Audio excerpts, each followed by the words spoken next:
Pai do Senhor, queridos, sou o pastor Fernando Lima. Nós estamos aqui hoje com muita alegria no nosso coração, realizando o primeiro podcast nesta 38ª GO da nossa querida Comadésima. Esse podcast tem um objetivo muito interessante. Nós iremos aqui contar algumas histórias, tratar de assuntos pastorais, de liderança. Nós iremos também falar do avanço, do crescimento que a nossa querida Comadésima tem em todo o nosso país. E nós estamos aqui com muita alegria, né? Esse podcast, com certeza, será muito edificante para você que vai estar assistindo, para você que vai estar compartilhando, para ter um alcance para que outras vidas continuem sendo edificadas. Essas histórias nos levam a pensar, nos levam a compreender que o reino de Deus é algo muito extraordinário, interessantíssimo, né? Ao mesmo tempo que os pastores são instrumentos móveis, né? Cada um tem um propósito de Deus específico para poder continuar desempenhando a sua missão. Muita alegria, eu quero aqui receber nosso amigo Jefté, que vai estar conosco aqui interagindo, né, Jefté? Rapaz, pastor Fernando, você já começou, foi voador aqui o negócio, foi 380 aqui. Estou muito feliz de estar aqui no podcast, no primeiro podcast da Comadésima, da nossa convenção. E, assim, é uma responsabilidade enorme estar aqui com o senhor. Eu estou me sentindo aqui pequeno aqui nessa mesa. Que é isso. Né? Mas, assim, pastor, já começando aqui o negócio, o senhor está gostando da ideia? O senhor gostou da ideia? Muito bom. Me sinto até honrado, né, de ter, por vocês aí da diretoria do programa, ter nos escolhido para estar aqui participando com vocês. É uma honra muito grande. Vai ser muito bom, muito legal. Cadeira fechada, viu? Acabou, sentou aí, já era. Disponha. Disponha. Foi show. E, pastor Fernando, hoje o nosso convidado é um convidado especial. Eu acredito que não assim, esse podcast não teria convidado melhor para iniciar, para ser o nosso primeiro podcast do que esse convidado. Por quê, pastor Fernando? Esse porquê é interessante. Porque é o seguinte, o pastor que vai estar conosco aqui hoje, ele pastoreia uma das igrejas que está em maior ascensão, né, da nossa Comadésima, uma crescente. E lá ele desenvolve alguns trabalhos que até têm notoriedade nacional. Meu Deus. E quando a gente pensa e parte desse pressuposto, nós vamos falar algo interessante. A nossa Comadésima, na ocasião que nós completamos 20 anos de história, né, que foi agora no mês passado, no mês de julho, né, na ocasião que a convenção foi realizada em Balsas, nós alcançamos um marco histórico. Por quê?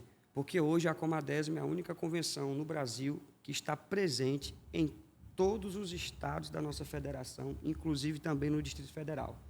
Então, desde uma igreja lá no interior, né, com um pequeno grupo de pessoas, até em um grande centro, né, de uma grande metrópole, a Comadésima está. Isso, nós queremos aqui louvar a Deus pela vida do nosso pastor-presidente, um líder nato, um líder visionário com um coração missionário. Sim. E isso faz toda a diferença para que essa convenção seja do tamanho que ela é e ainda vai chegar numa proporção gigantesca. Porque não tem como. Do modo que a nossa convenção está andando, é algo que o reino de Deus está sendo alcançado de uma forma extraordinária. Então, olhando para esse ponto, partindo desse ponto, nós estamos aqui hoje com o pastor Rui Abreu, que é pastor-presidente da Assembleia de Deus Comadésima, na cidade já denominada Lagoa da Paz. Lagoa da Paz. Ex-Lagoa da Confusão, viu, meus amados? Ex-Lagoa da Confusão. Lá só tinha confusão, mas agora Deus mudou a história e a gente está aqui com um pastor que também é visionário. É um pastor que é visionário e eu queria que ele se apresentasse. Pastor, se apresenta aí para a gente. Fala para quem não conhece o pastor Rui Abreu, quem é esse homem? Meus irmãos, a paz do Senhor e louvar a Deus pelo vida do pastor Fernando Lima. Pastor Fernando Lima, indiretamente, ele não sabe, mas faz parte dessa grande história, a tua vida através de seu pai, que foi quem levou a minha mudança, e no decorrer do podcast eu conto. Mas eu quero dizer da minha gratidão ao profecia pastor Jefté. Palavra profética, meu Deus. Vai receber, né? Não, eu já estou pegando aqui o negócio. E nessa prédica, parabenizar pela iniciativa da nossa convenção, pela iniciativa de todo o departamento de mídia, porque hoje, no mundo inteiro, um dos meios mais fáceis de alcançar as vidas é através da mídia, porque todo mundo tem um celularzinho na mão. E, às vezes, com uma história de impacto, uma história que, na verdade, entra na alma da gente, você vai contagiando as pessoas. E essa iniciativa é digna de louvor. Viu, Jefté? Eu só tenho a agradecer. Pastor Rui Abreu, eu sou um peão, costumo dizer um peão rasteiro, que fui obreiro, sou oriundo procedente da Assembleia de Deus em Riachão, Maranhão, aqui, e fui enviado à Lagoa da Paz, que o nome político é Lagoa da Confusão, mas o nome profético é Lagoa da Paz, porque a Bíblia diz que nós somos aquilo que falamos. Provérbios 18, 20 e 21 diz que nós somos aquilo que falamos. Lá tem em torno de 16 a 20 mil pessoas. Se 20 mil pessoas num dia disser confusão, o significado, o resultado não é outro. É por isso que eu digo Lagoa da Paz. E dia 29 de janeiro de 2016, eu tomei posse.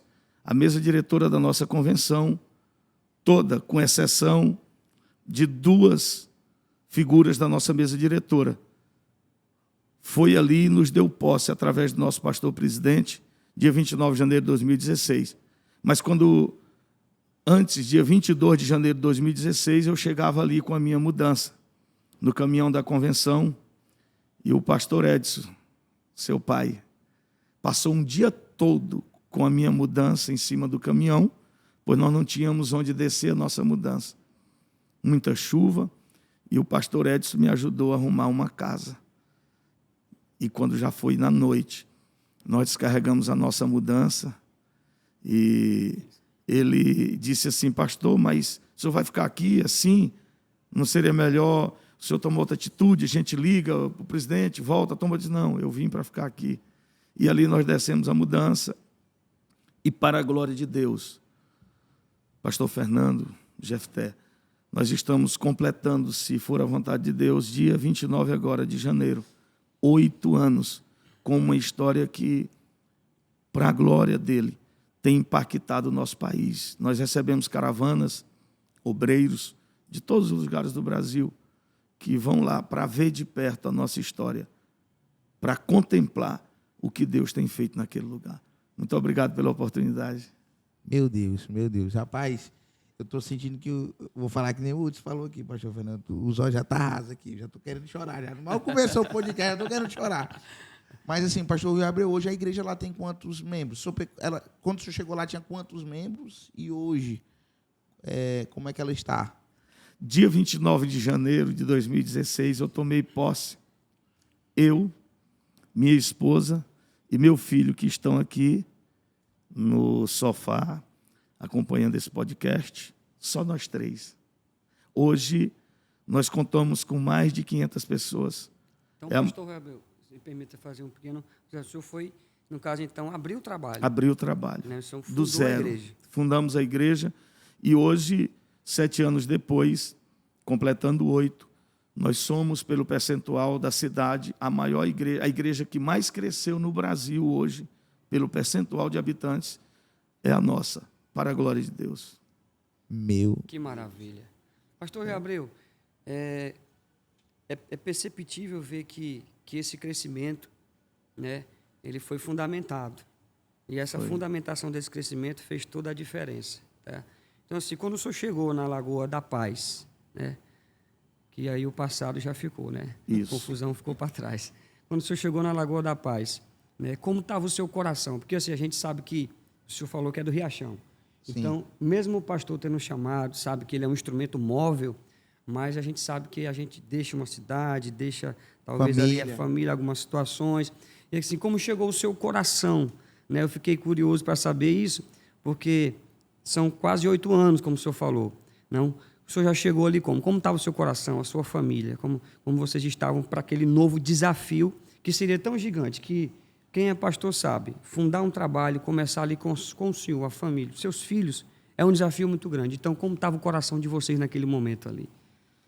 Pastor Fernando e Jefté, os internautas, os irmãos que estão acompanhando, que vão acompanhar. Nós somos decididos, nós somos obstinados a promover o engrandecimento do reino. Minha esposa e meu filho nunca pensaram em retrocesso e abraçaram o meu chamado. Inclusive, em uma fala minha, no aniversário do meu filho, esse mês, foi o dia 4, eu coloquei isso lá. Eles estavam decididos, abraçaram a causa e nós deixamos tudo para trás. Inclusive, no mês que eu fui, uns 20 dias antes, eu recebi 5 pastores com as esposas em casa, em Riachão, que foram pedir para mim não ir. Porque disseram, tu vai sair daqui, abrir um trabalho no lugar que tu não conhece, tu vai morrer lá. Eu disse, eu vou, porque eu não estou indo confiado em homem. Eu estou indo confiado no Deus que me deu uma ordem. E é tão tanto que uma das músicas que emociona a minha esposa é Fé e Obediência, que é uma música que trata da chamada de Abraão, que Samuel Mariano canta.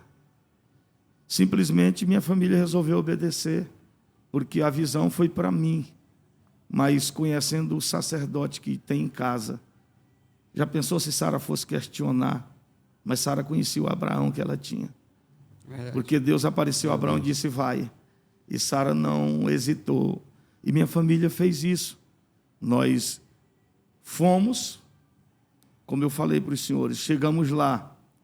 Quando chegamos lá, que eu olhei para a cidade mais perigosa do estado de Tocantins, com índice muito alto de criminalidade, um paraíso de prostituição infantil, tráfico de drogas, a cidade mais rica do estado, porém, a mais escravizada.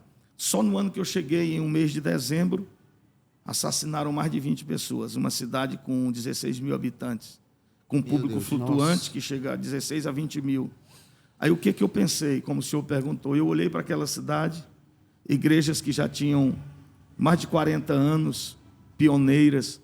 Eu disse, Senhor, o que eu vou fazer aqui? Deus disse, faz o que os outros não fazem.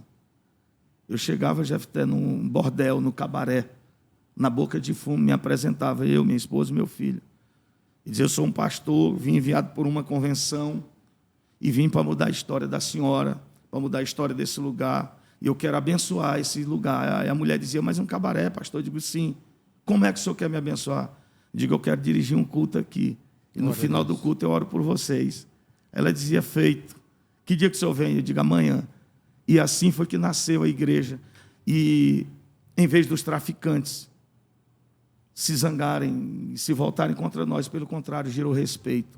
Jesus começou a salvar viciados. Quem não era consumidor, era traficante, morador de rua, começaram a aceitar a Jesus. E assim nasceu esse exército. Foi assim que surgiu a nossa igreja. E a igreja começou a crescer. E nós começamos, não tinha culto de rua, não tinha evangelismo, não tinha missões. E nós fomos para as ruas. E fomos buscar quem não tinha prestígio. E hoje nós temos um grande exército.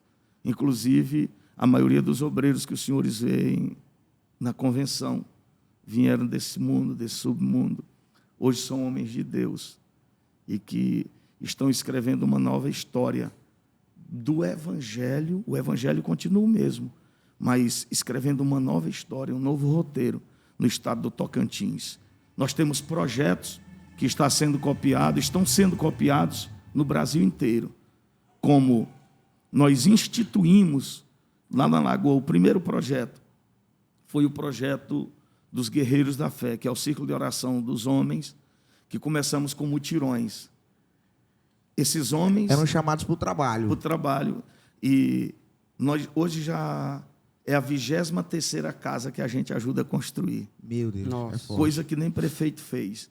Delas que nós começamos do zero e entregamos na chave. Para a glória de Deus. Porque cria uma cadeia. Como?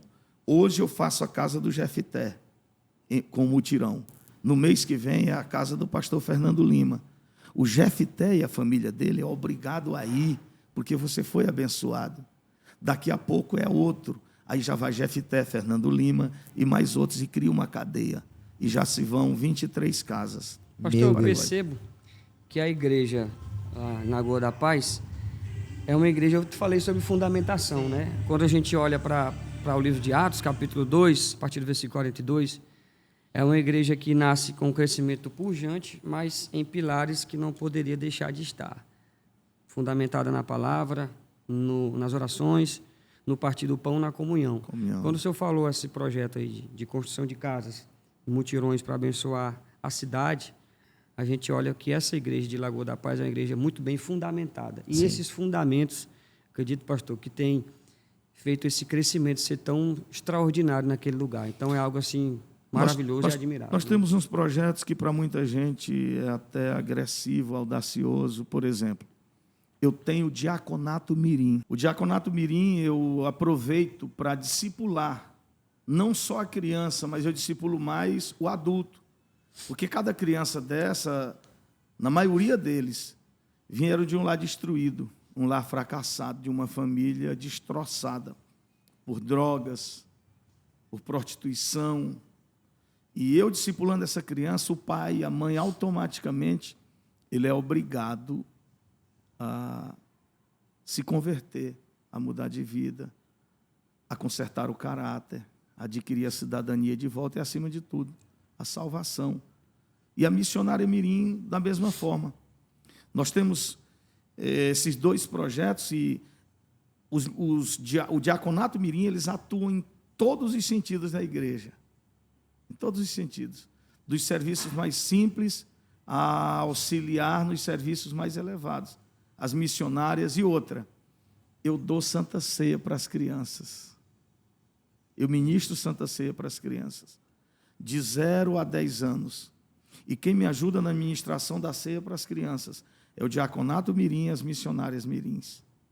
As minhas crianças se reconciliam toda a ceia. Eles já sabem que quem peca tem que se reconciliar para poder tomar a ceia. E assim, pastor, mas o senhor dá ceia para a criança? Um pastor um dia me perguntou, elas podem, criança pode cear? Eu perguntei, eles podem entrar no céu? E foi Jesus que disse, o reino dos céus é de quem se tornar como uma criança. E se é de eu jogar a ceia no rio, de eu enterrar o restante, eu distribuo para as crianças. Agora, o que é melhor de tudo? Aos 10 anos, eles param de cear. Aí fica a saudade e a vontade. Pastor, e o que é que eu faço? Eu quero cear, quero continuar ceando. Você tem que se batizar. Aí tem um cursinho do batismo, porque como ele ceava todo mês, agora ele vai continuar tendo o desejo. E depois dos 10 anos eu corto, eu paro, por quê? Eu tenho que incentivar ele a levar uma vida de santidade contínua. E eles sentem o desejo da Santa Ceia. Eles podem até se desviar, mas quando eles estiverem grandes, eles vão lembrar, eu ceava quando eu era criança, quando eu era pequeno. Nós temos outro projeto, pastor Fernando e Jefté, que é muito importante com a mocidade, porque a maioria dos nossos jovens, a maioria, são meninas e meninos que chegaram na igreja se mutilando, com crise de ansiedade, depressão. Eu tenho gente lá que tem a marca da corda no pescoço. Nós temos mais de 50 pessoas que, quando chegaram na igreja, tentavam suicídio todo dia. E hoje, do dia que eles chegaram na igreja, até hoje, nunca mais sentiram desejo de suicídio. E essas meninas, esses meninos, são envolvidos nisso. A nossa igreja, a nossa mocidade, tem um projeto chamado Moças e Rapazes com Propósito. O que é isso? Além do trabalho da mocidade no sábado, com evangelismo, nas ruas, e o culto de mocidade, nós temos toda segunda.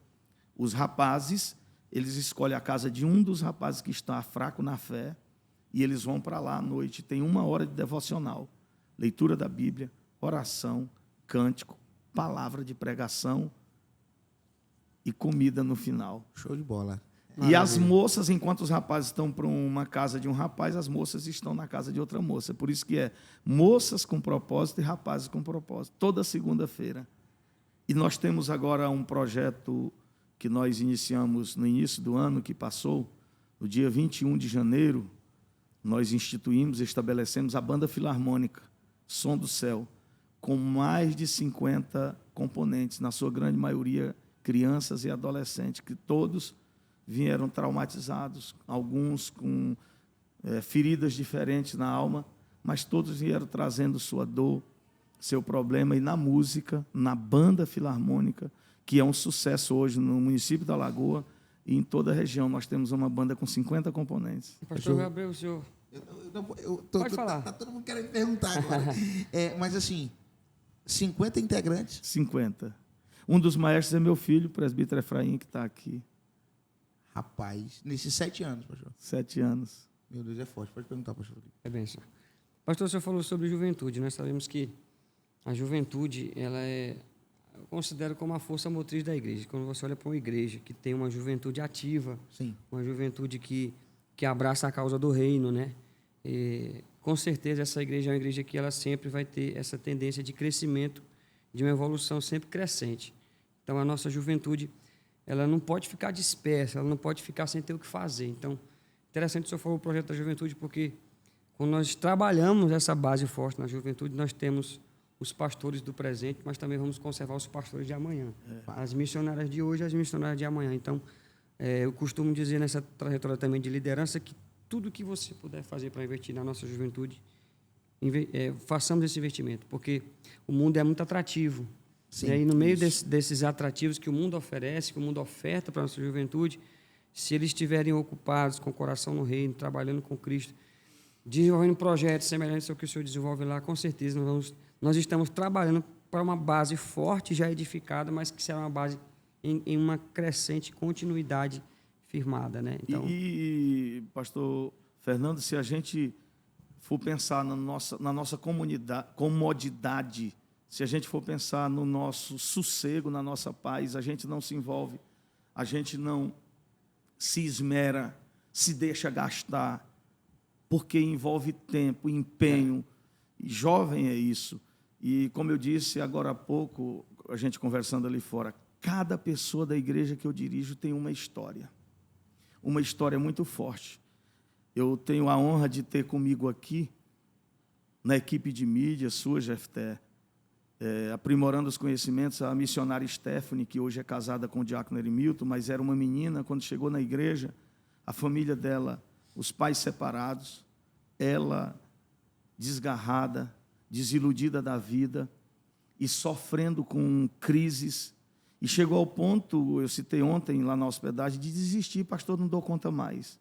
Só que através da persistência, o pai voltou para casa, depois de um acidente grave, a família foi restituída e hoje a Stephanie está aqui. Isso não é demérito, é honra ao mérito. Eu te disse que cada pessoa da nossa igreja tem uma história forte. Está comigo aqui o Gibson, que eu tenho a honra de ter o carinho de pai pelo Gibson. O Gibson veio do mundo do homossexualismo, da nossa cidade.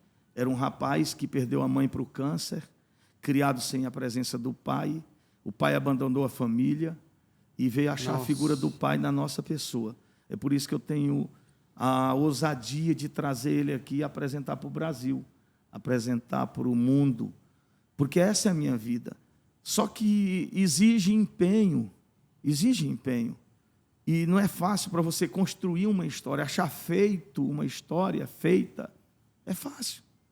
Você chegar, pegar um cavalo arriado, montar e sair andando, todo mundo faz. Mas exige isso aí, pastor Fernando, que o senhor falou. E principalmente quando a gente investe na juventude, mormente assim. Porque assim, eu tenho que entender que eu tenho que usar a experiência do velho, mas eu tenho que usar a força do novo e a capacidade do novo. Verdade. É assim que a gente tem que mesclar. E a minha vida é pautada nisso. Em uma conversa em off, eu disse para os senhores, eu tenho uma preocupação com a minha geração. Eu sou preocupado com a nossa geração, pastor Fernando. A maioria dos nossos líderes de hoje não estão preocupados em construir uma história. Não estão preocupados, às vezes, na promoção do engrandecimento do reino. Cada um de nós, se nós não tivermos cuidado, Jefté, a gente se preocupa com o nosso trono particular. Meu Deus. Em construir um trono para a gente. E não é assim. Quando eu penso no meu trono, Deus me tira o reinado. Mas quando eu me preocupo com a construção e o engrandecimento do reino de Cristo, Deus me dá trono. Porque o próprio Cristo disse que não se esconde uma cidade edificada sobre um monte. É por isso que vocês estão me entrevistando aqui hoje. Eu poderia me orgulhar, me empolgar com isso aqui. Isso não me empolga. Não me tenha como pessimista, Jefté. Isso bota um peso porque eu carrego as marcas, eu carrego as digitais de um homem que me adotou, porque eu não tenho genética ministerial, eu não tenho parentes pastores, eu não tenho pai. E foi a mão do Eterno que me levantou, e o pastor Cavalcante colocou essa confiança em nós. E quando ele me deu posse, há quase 8 anos atrás, ele disse: eu estou deixando esses 3, e apenas uma carrada de fé. Só isso ele disse. E eu costumo dizer que o caminhão eu desenlonei, agora é que eu estou começando a distribuir a fé que ele deixou. Meu Deus do céu, forte. Muito forte. E pastor Fernando, ouvindo o pastor Rui Abreu falar, eu vejo o quanto o reino de Deus é feito de pessoas improváveis. Né? Nossa. Assim, isso não foi tudo. A gente teve uma conversa aqui nos bastidores e, assim, o pastor Rui falou que existem ex-viciados. Eu queria que o senhor pontuasse isso aqui. Na nossa igreja, é muito forte isso aqui para mim. Para mim é forte, que vivo isso no dia a dia. Isso é o que me move, é o que mexe comigo. Você pode me dar dinheiro, me dar presente, nada mexe comigo. Isso mexe comigo. Na nossa igreja, quem não era consumidor era traficante. Quem não era o bebum era o dono da distribuidora que vendia. Eu tenho na nossa igreja o que era assaltado e eu tenho o que era o assaltante daquele. Jesus. Congregando tudo junto, chorando. Eu tenho na nossa igreja, Meu Deus. Nossa. o que recebeu o tiro e não morreu, e tem o que atirou e não matou. Hoje é pastor. O pastor Jaime é meu terceiro vice. Era um desses homens. A nossa igreja é isso na Lagoa. Vai forte, pastor. A nossa igreja, eu vivo isso aí, juntamente com a minha família. É claro que nas execuções de todos esses projetos, porque cada conquista exige sacrifícios intensos e imensos até. Para cada conquista que você tem, existem sacrifícios empregados. E vocês falando, o pastor Fernando no início aqui me falando de como é a alma, o sentimento de estar diante de um trabalho desse, que é notícia no Brasil. Eu recebo personalidades da igreja brasileira de vários lugares do país para ir lá, para entender. Nós temos um outro projeto, Jefté. Dos obreiros?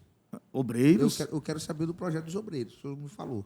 Antes dele entrar nesse projeto dos obreiros, eu estava aqui a pensar o trabalho que o pastor Rui Abreu faz na Lagoa da Paz, juntamente com a sua família, com o corpo ministerial. É um trabalho hoje que poucas pessoas fazem, que é o trabalho do resgate, porque exige tempo, muita determinação. Querendo ou não, o mundo espiritual ele é acionado ativamente, porque você pegar uma pessoa lá, por exemplo, do mundo das drogas, e trazer, discipular, integrar, e daqui a pouco ele já é um obreiro, um terceiro vice-presidente da igreja. Então, é um ministério muito desafiador, mas lindo demais. Então, eu fico assim... Pastor Fernando, maravilhado com esse testemunho. Existe um negócio muito forte. Eu costumo dizer que eu aprendi a olhar para as pessoas com o olhar de Jesus. A partir do momento que a gente passa a olhar para as pessoas com o olhar de Cristo, fica mais fácil, porque assim, no mundo em que vivemos, de egoísmo elevado, de pessoas individualistas, é muito difícil, Jefté, ficar pensando em outras pessoas. Demais. Cuidar de pessoas. Só que todo investimento do eterno, todo investimento do céu, não foi em coisas. Pessoa, né? Foi em pessoas. Não foi em objetos, foi em pessoas. Só que nós invertemos os papéis. Coisas existem para serem usadas e pessoas existem para serem amadas. Só que nós aprendemos a usar pessoas e amar coisas. Meu Deus, é forte. E quando a gente aprende a olhar para as pessoas e amar as pessoas e entender que coisas é para serem usadas, não tem como a gente não atingir o sucesso. Não tem como a gente não triunfar. E eu aprendi isso muito cedo. Aprendi porque eu fui alvo. Alguém acreditou em mim. quando nem a minha família acreditava. Alguém acreditou. E se eu não fizer, eu estou sendo injusto comigo, com o meu chamado, com quem me chamou. Pastor Rui Abreu era alguém improvável. Sim. Me conte um pouco da sua história.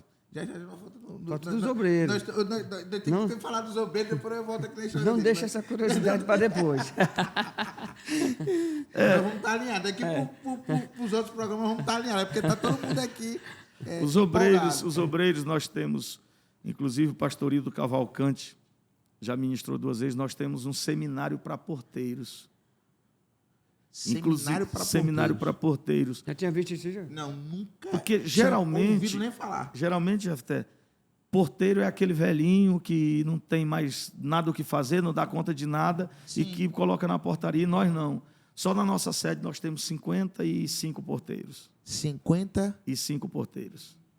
Eles trabalham como na organização bíblica. Inclusive, o nome do nosso departamento de porteiros é Guardiões da Casa do Senhor, porque era assim na Antiga Aliança. Sim. Eles eram chamados de Guardiões do Templo.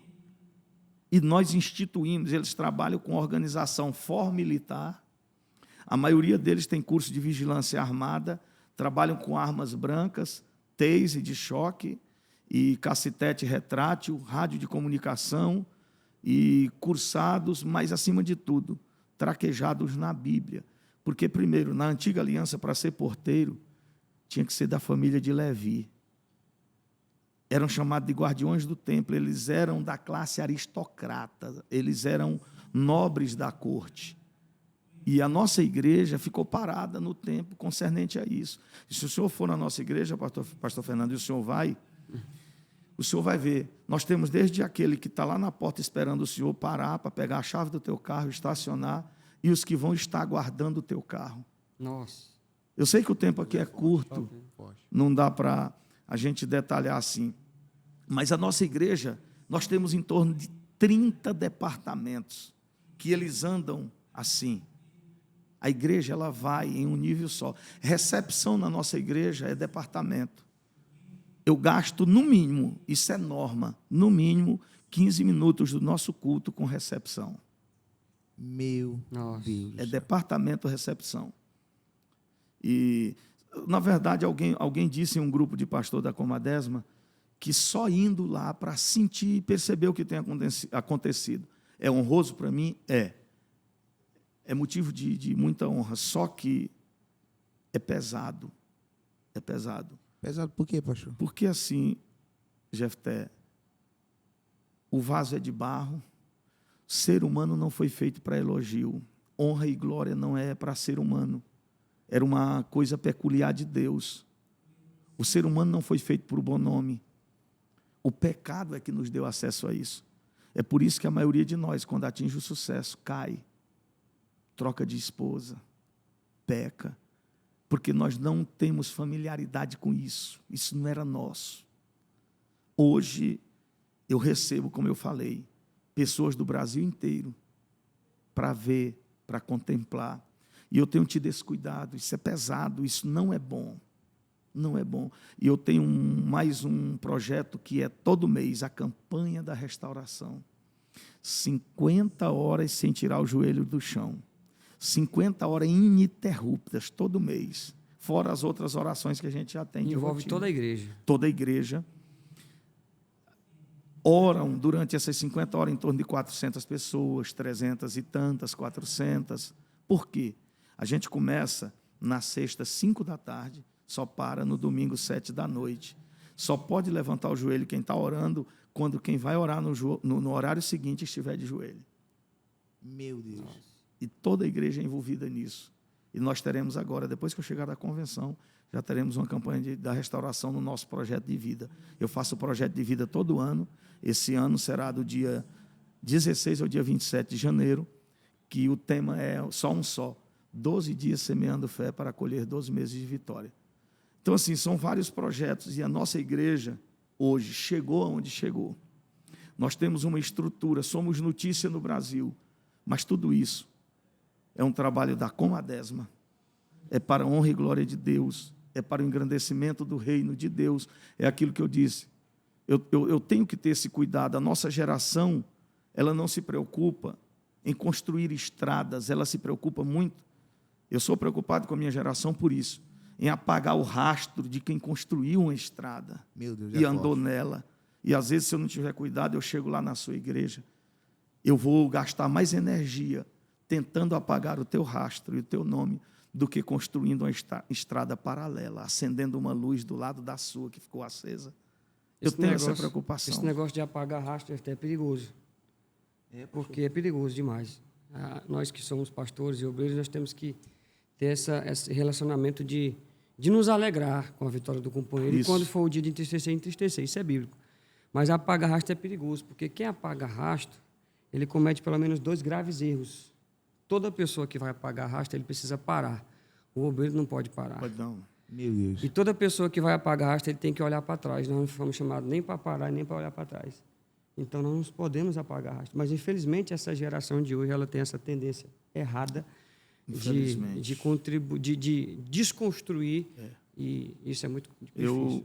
Eu sou um homem privilegiado por ser uma caneta que a mão do Eterno está usando para escrever essa história.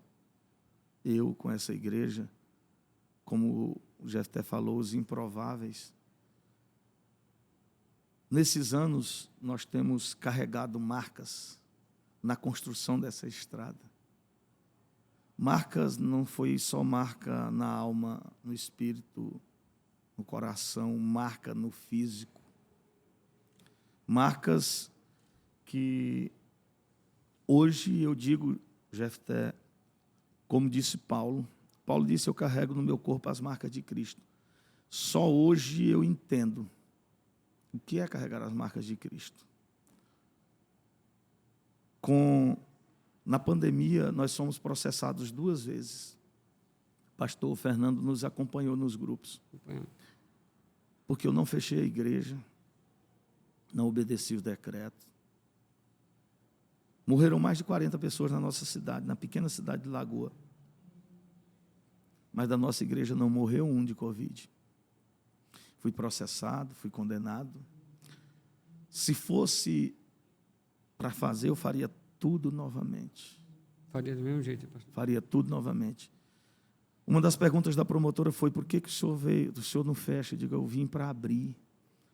E se eu ficar um dia sem essas pessoas cultuarem? É um dia de mente vazia, a senhora não sabe o que uma mulher dessa chegou aqui, a forma que ela chegou aqui.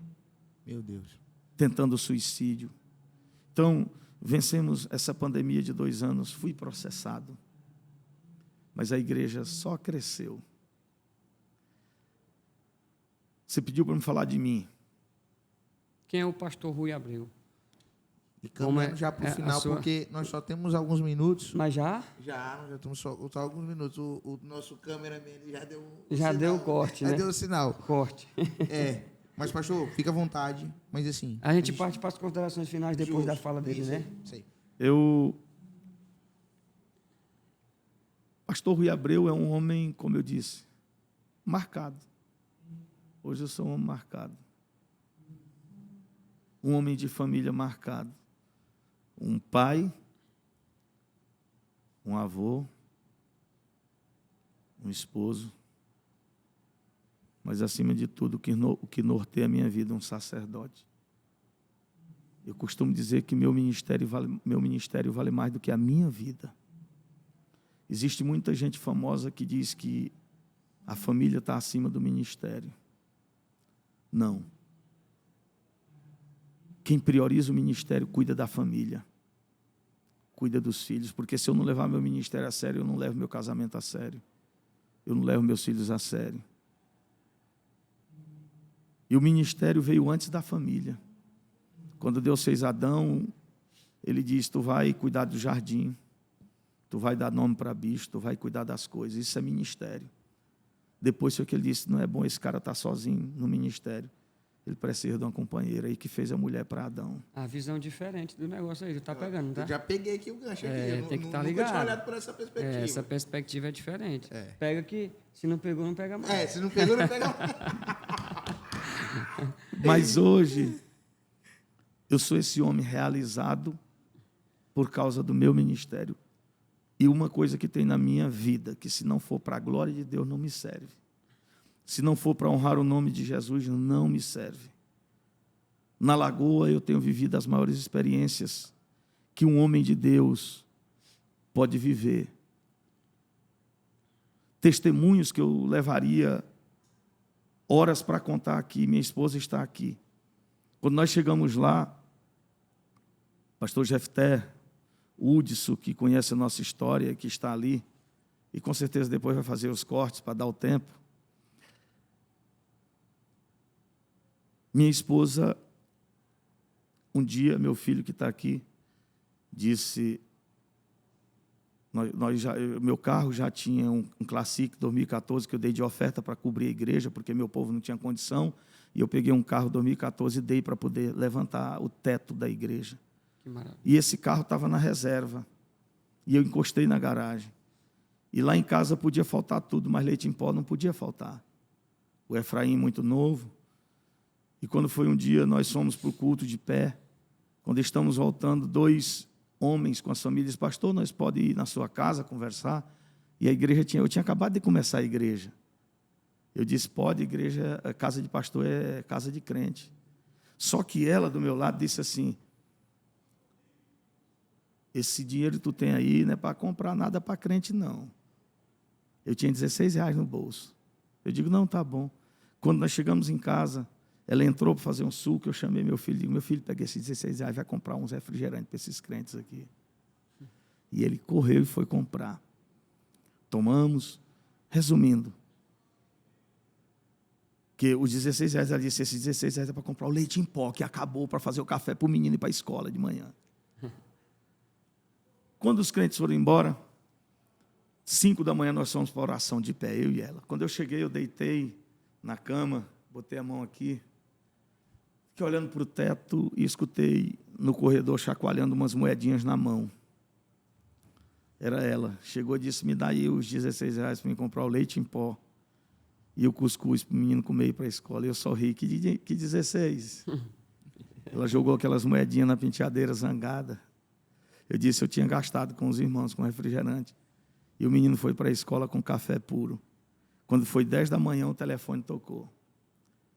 Era alguém desesperado do outro lado, dizendo, pastor, eu soube que chegou esse pastor nessa cidade. E os outros pastores não vêm, porque diz que não é a área deles. Meu marido está drogado de cocaína, quebrando tudo dentro de casa e me batendo, me socorre. Eu digo, me dê seu endereço, Jesus mandou aqui, foi para isso. Aí eu chamei ela, eu funcionei o carro, que estava na reserva. Digo, vamos ali, Valentona, você é valente, agora vamos expulsar um demônio ali. Resultado, quando eu termino de aconselhar, era um morenão. Cheguei lá, ele estava drogado, possesso, mas quando eu pisei na área, ele começou a tremer. Chorou, sentou. Resultado, orei, aceitaram a Jesus os 2. Quando eu estou saindo, 11 horas, o telefone tocou na minha mão, que eu atendi. Era um cidadão perguntando onde eu estava. Ele estava na porta da minha casa, com a sua esposa e uma neta. Quando eu chego lá, ele disse, pastor, porque essa mulher, eu disse que tinha que vir à tarde. E ela disse, não, eu tenho que ir agora. E eu vim. Me ajude aqui. Aí, do tamanho que era o banco traseiro, era uma caixa cheia de compras. Meu Deus. Sacolas no assoalho. Nossa, glória a Deus. Carregamos para dentro. Quando terminamos, eu fui orar por ele. Ele disse, não, ainda tem mais. O porta-mala lotado. Carne fresca, carne de sol, carne de porco, frango, até sorvete. 2 caixas grandes de mercadorias. Feira que dava para uma família grande passar 3 meses.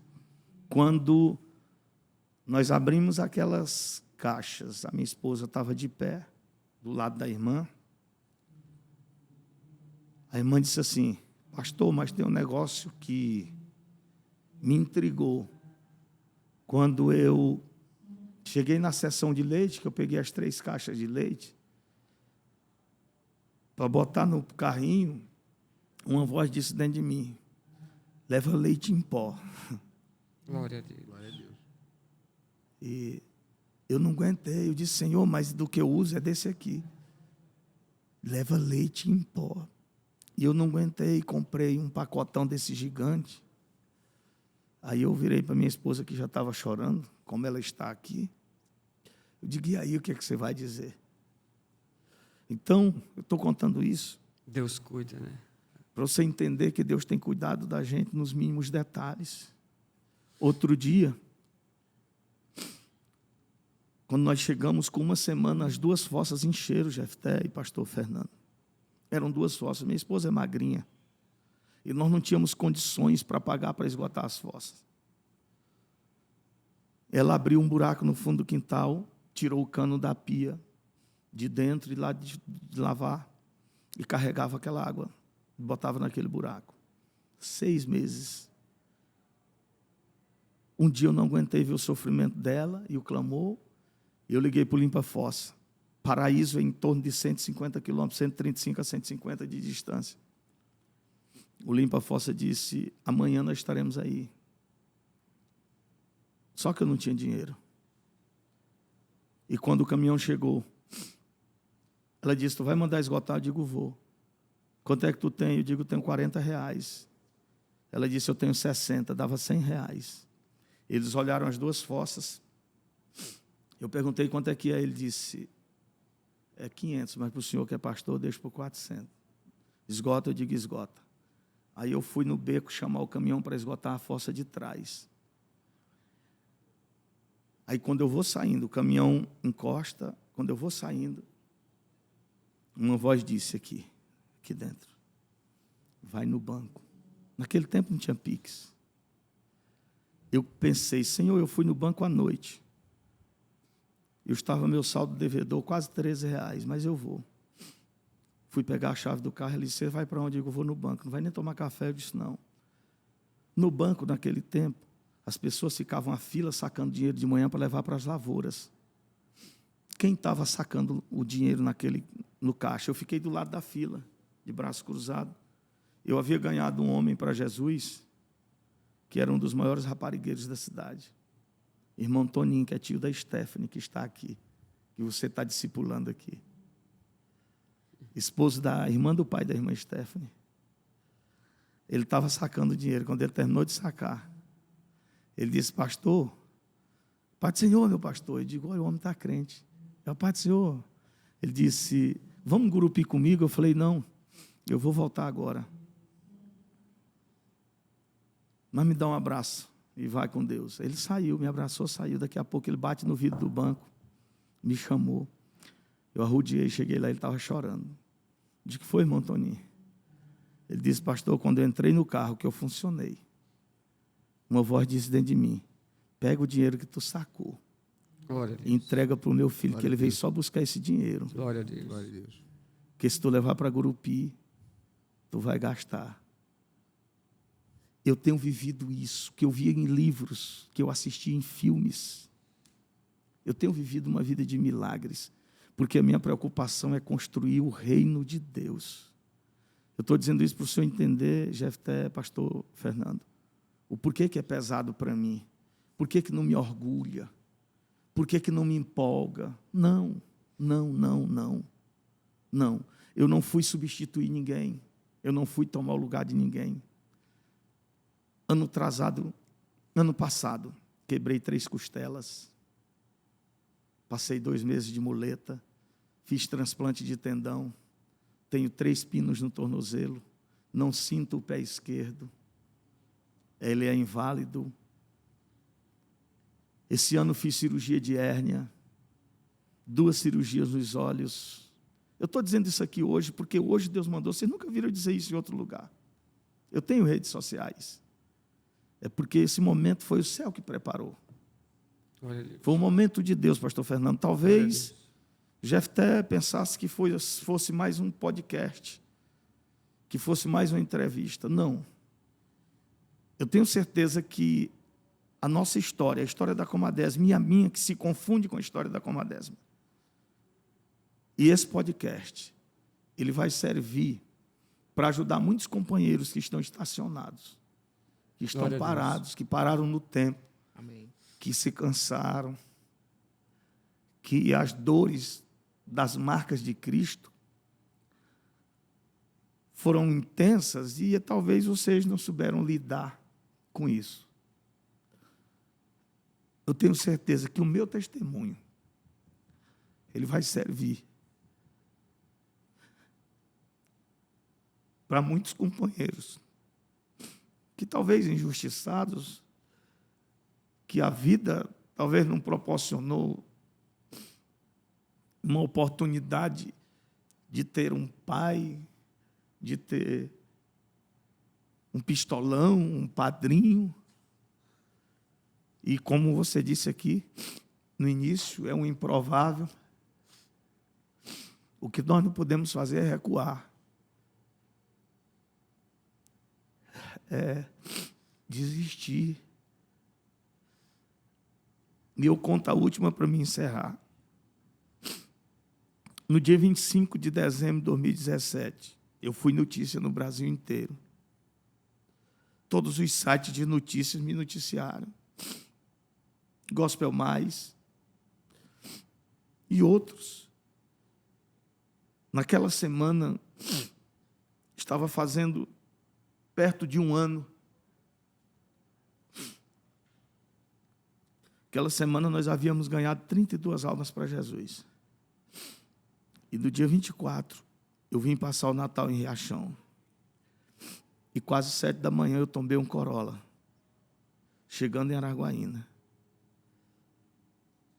Estava eu, minha esposa, meu filho, e a irmã Kelris, que é filha do pastor Geraldo de Balsas, que mora conosco até hoje. Hoje eu casei, ela é casada, casei ela, é presidente de mocidade. Uma força muito grande tomou o volante da minha mão. Eu fui na contramão, não vinha nenhum carro para me esmagar, não, 53. Não controlei o carro, fui na outra, na minha mão, peguei uma saída de água, de concreto, voei, o carro saiu tombado, ficou 30 metros depois, embaixo do abismo. Quando nós paramos lá, minha esposa, que estava no banco de trás com a Kelris, gritou: Rui, a Kelris morreu. Que eu olhei para a Kelris, a nuca, a face dela estava na nuca, o pescoço quebrou, saindo sangue pelos olhos, pela boca, pelas narinas, pelos ouvidos. Meu Deus. Mas aí, meu filho vivo, minha esposa e eu fomos saindo. Meu filho foi ajudando a gente sair, tirei minha esposa. Aí já tinha chegado pessoas para ajudar. Quando meu filho falou novamente: pai, ora pela Kelris, que a Kelris está morta. Aí nós fomos tirar o cinto dela.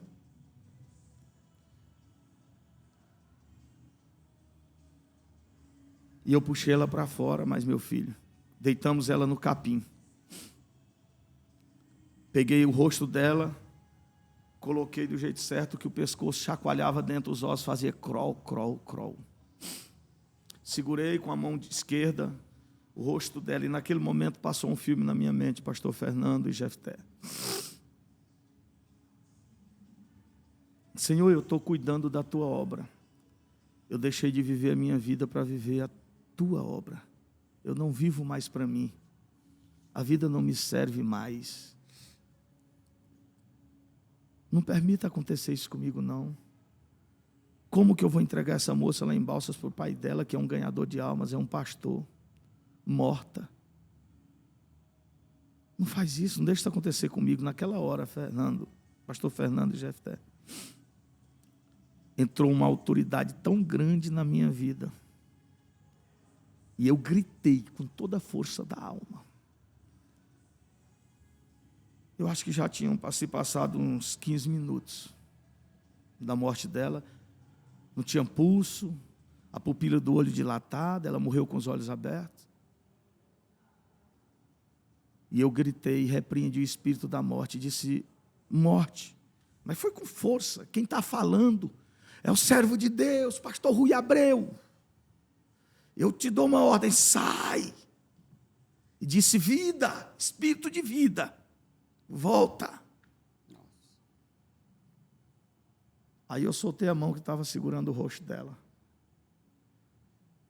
Quando eu fui soltando, a pupila brilhou, os olhos brilharam, ela piscou, começou a roncar e disse: pastor, o que foi? Pastor, o que foi?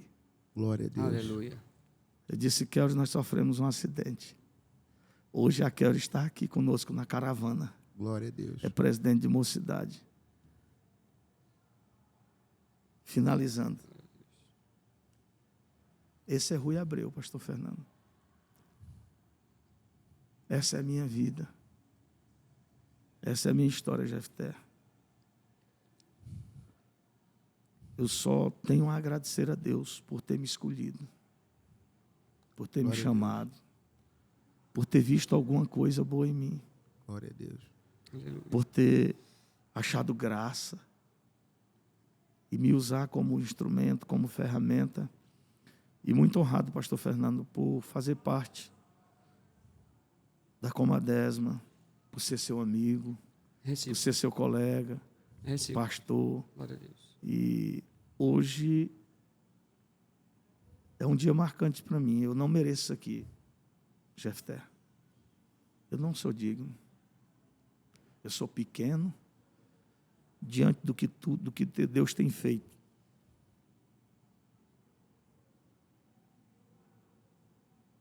Glória a Deus.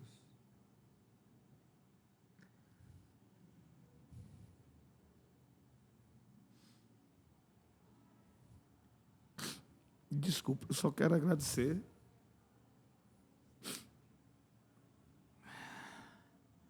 Minha família que está aqui, minha esposa, meu filho. Agradecer vocês por contar a nossa história. Muito obrigado. Muito obrigado. São muitas histórias. Amém. De superação de todos os membros da nossa igreja. Um dia nós teremos tempo, em off, em reuniões especiais. Eu só quero agradecer todo o Brasil, todo o departamento de mídia da Comadesma, por divulgarem isso aqui, para o Brasil e para o mundo. Muita coisa me foge da memória, eu não anotei nada. Mas eu quero ser útil para o reino, enquanto viver. Glória a Deus. A vida só serve para mim, só para promover o engrandecimento do reino de Deus. Muito obrigado. Amém. Deus abençoe. Deus abençoe. Já até, pastor Fernando. Pastor Fernando, e aí? Como é que o senhor está achando dessa estreia? Porque eu já estou aqui o menino estão rindo ali de mim, que eu tenho os olhos rasos, né? que nem o Hudson fala, eu tenho os olhos rasos, né? Mas, assim, que história impactante, né? Eu acho que o podcast da Comadesma vem para contar essas histórias mesmo. A história da lida, a história lá da ponta. Sim. Que muitas vezes não é falada, que às vezes que fica somente lá nos bastidores. Né? E a gente vem para dar palco para essas histórias. Eu acho que essas histórias precisam ir mais longe, alcançar mais pessoas. E é interessante ouvir o pastor Rui falando, porque ele fala com um fogo no coração. Verdade. Né, pastor Fernando? E eu acho que isso falta. Está faltando isso. Se ouvir uma pessoa falando com amor, com paixão. Né? Não vou começar a falar demais, não, porque senão a gente vai chorar de novo aqui. Porque tem muita gente que quer uma geração incendiada, mas ele não é incendiado. Não é incendiado. Então você precisa ter para oferecer. Ter para oferecer. Não de si, mas de Deus, que é o que nós vemos aqui hoje. Tenho certeza que esse podcast é muito edificante para todos que assistir, que compartilhar. E como nós falamos no início, né? Esse é o propósito, contar a história da igreja que está em ascensão, que desenvolve vários projetos, que já inspirou muita gente na Comadesma e no Brasil. Tanto é que pessoas vão lá querer saber a história. E eu também vou... Eu vou mentir para o senhor, não. Quando o senhor falou de ir lá, ardeu aqui. Não pregar, mas conhecer a igreja. Então, isso é muito edificante. Você foi requisitado, né, pela nossa mocidade, você vai pregar esse ano. Então, assim, é algo extraordinário. Pastor Fernando, aqui são duas coisas que eu quero noticiar aqui. A primeira é que a gente vai tentar ir lá, contar essa história lá, ao vivo. Olha aí. Cores. Legal. Vamos tentar fazer um documentário lá, alguma coisa assim do tipo. Vamos pensar aqui, vamos tentar fazer alguma coisa lá na Lagoa da Paz. E eu quero deixar também aqui outro aviso. O pastor Fernando vai estar aqui presente aqui nos podcasts, ele vai estar levando, conduzindo. E é só o começo. É só o começo. Vem muita história boa por aí. Viu, pastor? Se prepara que essa cadeira é sua. O negócio é seu. Tem muita história. Muita história. Vamos trazer mais pastores como o pastor Rui Abreu aqui. E eu acredito que a gente vai conseguir alcançar muitas pessoas. Pastor Fernando, pode dar suas considerações finais e a gente caminha para o final. Eu quero agradecer, né, em nome de toda a Secretaria de Comunicação da nossa Comadés, na pessoa do pastor Jefté, juntamente com ele, uma grande equipe, faz um trabalho simplesmente extraordinário, uma estrutura, né? E, acima de tudo, a gente vê que ele tem um coração no reino, né? Sim. Hoje, as mídias sociais, como a gente vinha falando, é uma ferramenta de extensão do reino, de promoção do reino. Então, que façamos isso para o bem do reino. Então, obrigado à nossa Secretaria de Comunicação da Convenção, ao nosso pastor-presidente, que tem dado total apoio irrestritamente a esse projeto, né, o Jeftec, aqui também, juntamente com a equipe realmente pensante. Justo. Enfim, muito obrigado, pastor Rabel, é um prazer estar dialogando com o senhor, de ser edificado, né, Jeftec, edificado com essa história tão maravilhosa. Tá? Muito obrigado a todos. Abração, gente, a paz do Senhor. Até o próximo. E aí, meu amigo? Pancada.